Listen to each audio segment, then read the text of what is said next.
జిల్లా పోలవరంలో మాల మహానాడు ఆధ్వర్యంలో ధర్నా జరిగింది. ఎస్సీ వర్గీకరణ చెల్లదంటూ ఆందోళనకు దిగారు. రాజ్యాంగంలోని ఆర్టికల్ 341కు విరుద్ధంగా రాష్ట్రాల్లో ఎస్సీ వర్గీకరణ చేయడాన్ని మాల మహానాడు తీవ్రంగా వ్యతిరేకిస్తోంది. వర్గీకరణకు అనుకూలంగా ఉన్న పార్టీలోని మాల ప్రజా ప్రతినిధులు వెంటనే రాజీనామా చేయాలని మాల మహానాడు నాయకులు డిమాండ్ చేశారు. ఈ కార్యక్రమంలో రేవు శ్రీను, దుక్కుపాటి సత్యనారాయణ, కాశీ పరివాజ్ కుమార్, ములవర్తి శ్రీను, మట్ట గగనవీరుడు పాల్గొన్నారు.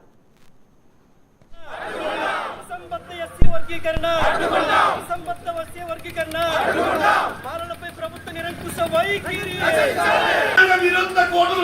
వైఖరి